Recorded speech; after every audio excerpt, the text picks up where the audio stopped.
les citoyens et citoyennes. Je dis bien l'égale liberté. Liberté de conscience, ça va de soi. La religion n'engage que les croyants. L'athéisme n'engage que les athées.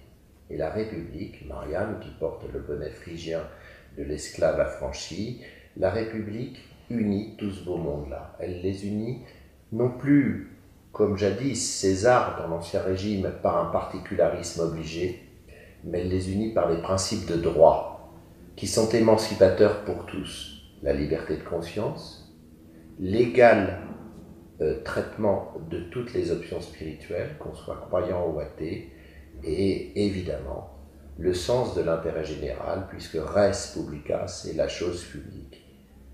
Il n'est pas dans la fonction de la République de construire des lieux de culte, il est dans sa fonction de construire des hôpitaux publics, des écoles publiques, des lieux communs à tous. Il faut retrouver le sens du commun à tous, de l'universel, qui nous permet effectivement de nous unir, si j'ose dire, même pas par-delà nos différences, mais en deçà de nos différences. Moi, ce que j'aimerais voir en préambule d'un projet de 6e République avec une nouvelle constitution, c'est ceci.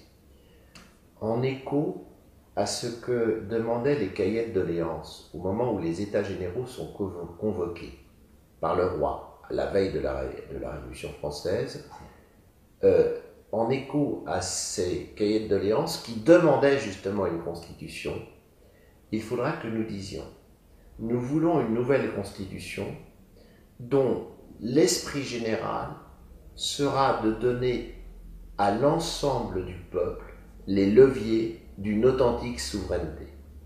D'une souveraineté qui ne se réduise pas à élire de façon périodique des responsables politiques, mais qui, en outre, permettent que le peuple, entre deux élections, soit capable de donner son mot, soit capable de dire, voilà, telle pratique politique ne correspond pas à ce qui avait été promis au moment de l'élection dans les programmes des candidats.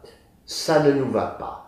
Il ne faut vraiment plus que les responsables se fassent élire sur un programme blanc et face noire, comme vient de le faire Hollande, qui s'était fait élire avec son discours du Bourget sur un authentique programme de gauche, en apparence du moins, et qui a fait de bout en bout la politique de la droite, avec les cadeaux sans contrepartie aux entreprises capitalistes, et qui vient de commettre l'abjection de la réécriture du Code du travail par la loi El Khomri, c'est-à-dire qui vient de radurer 2 siècles de luttes ouvrières.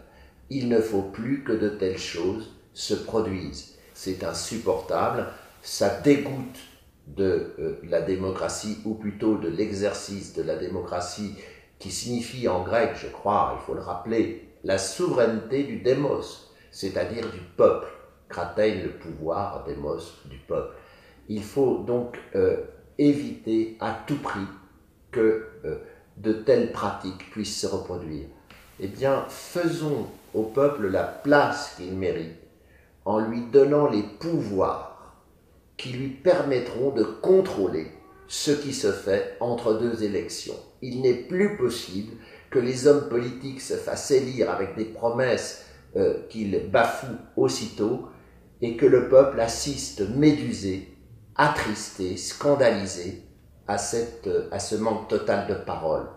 Qu'est-ce qui fait l'abstention?